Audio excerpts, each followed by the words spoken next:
আমি ওসব প্রথমে ধন্যবাদ। জনাব তাজুল ইসলাম আপনার কাছে যেতে চাই। জনাব তাজুল ইসলাম, আপনি জানেন যে জুলাই হত্যাকাণ্ডের বিচারে আপনাদের অন্যতম চ্যালেঞ্জ হচ্ছে শেখ হাসিনাকে ভারত থেকে ফেরত আনা যাবে কিনা। অন্যদিকে অন্যদিকে আমরা দেখলাম যে জনাব ওবায়দুল কাদের নাকি 3 মাস দেশেই ছিলেন, তারপরে তিনি চলে গেছেন। বিচার প্রক্রিয়ায় আপনারা কি আসলে সবার সহযোগিতা পাচ্ছেন কিনা? আদালত জানতে চেয়েছেন মহাপুলিশ পরিদর্শকের কাছে বা পুলিশ চিফের কাছে যে কীভাবে তিনি দেশ ছেড়ে চলে গেলেন।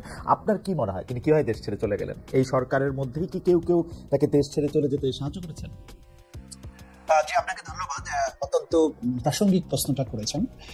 ওবায়দুল কাদের সাহেব চলে যাওয়ার ব্যাপারে যেটা শোনা যাচ্ছে যে উনি 3 মাস দেশে ছিলেন। তো আপনারা জানেন যে বাংলাদেশে এই বিপ্লবের পরে পুলিশ বাহিনীতে যে অস্থিরতাটা ছিল, বাংলাদেশে এরকম পরিস্থিতি কখনো হয়নি যে গোটা পুলিশ বাহিনী পালিয়ে গেছে। এবং যেহেতু তারা একটা বড় অংশই এই গণহত্যার সাথে সম্পৃক্ত ছিল, অপরাধের সাথে সম্পৃক্ত ছিল, তাদের পালিয়ে যাওয়াটা ছিল স্বাভাবিক।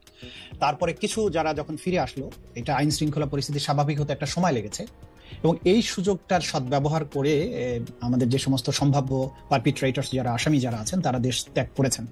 এবং সেই ক্ষেত্রে আমরা যতটুকু জানতে পেরেছি যে 3 মাস পর্যন্ত তিনি ছিলেন। আমরা এই ব্যাপারে বিজিবির সাথে কথা বলেছি। তারা যেটা বলার চেষ্টা করেছেন যে আমাদের বর্ডারে 4100 কিলোমিটারের বেশি বর্ডার আছে ভারতের সাথে, এবং সেক্ষেত্রে বিওপি গুলোতে যে কয়েকজন করে বিএসএফ থাকে তাদের পক্ষে আসলে পুরো সীমান্তটা পাহারা দেওয়া সম্ভব নয়। এই ফাঁক দিয়ে যদি কেউ পার হয়ে যায়, বাংলাদেশের কোনো ইমিগ্রেশনকে টাচ না করে, ওপার থেকে তাদেরকে আসলে ওয়েলকাম করার লোক আছে। সেই ক্ষেত্রে তারা চলে যেটা যাচ্ছেন, এটা বিজিবি চাইলেও অনেক ক্ষেত্রে তারা রোধ করতে পারেনি বলে তারা বলেছেন। আর বাংলাদেশের মধ্যে এটা অস্বাভাবিক নয় যে পুলিশের মধ্যে যেহেতু তাদের অনেক বেশি অনুগত লোকজন ছিল, তারা কেউ কেউ তাকে সহযোগিতা করেছেন, এটা স্বাভাবিক। কিন্তু যত সময় যাবে আমি মনে করি যে এই জিনিসটা আস্তে আস্তে ঠিক হয়ে আসবে। এইভাবে পালানোর পথটা আস্তে আস্তে রুদ্ধ হয়ে যাবে তাদের জন্য।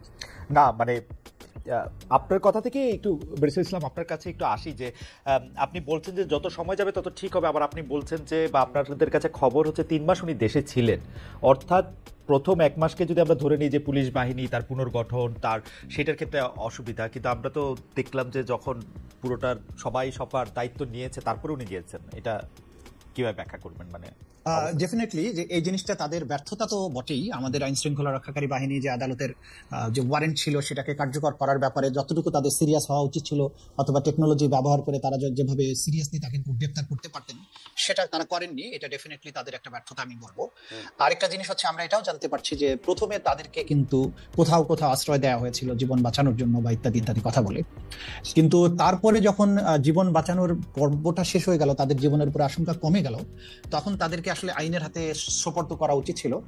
সেই জায়গাটায় একটা শূন্যতা হয়েছে বলে আমরা মনে করি। আপনার কাছে কি মনে হচ্ছে যে এটার ক্ষেত্রে কিছুটা পিক এন্ড চুজ করা হয়েছে যে কাকে আসলে মানে আশ্রয় নিতে সবাই এক জায়গাতেই গিয়েছেন, আমরা ক্যান্টনমেন্টের কথা বলতে পারি, কিন্তু তারপরে পিক এন্ড চুজ করা হয়েছে কাকে তুলে দেওয়া হবে কাকে তুলে দেওয়া হবে না, ব্যাপারটা কি এরকম?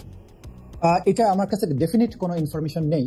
কিছু লোক গ্রেপ্তার হয়েছেন, কিছু লোক গ্রেপ্তার হয়েছেন বলে খবর বেরিয়েছিল, সেগুলো পরবর্তী সময় আমরা দেখলাম যে না, তারা আসলে গ্রেপ্তার হননি।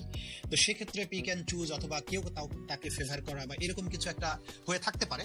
যেহেতু আমার কাছে ডেফিনিট ইনফরমেশন নেই, আমার পক্ষে মন্তব্য করাটা কঠিন, কিন্তু দৃশ্যত তাদের পালিয়ে যেতে কেউ না কেউ সাহায্য করেছে, এটা বোঝা যাচ্ছে বিদ্যমান বাস্তবতা থেকে।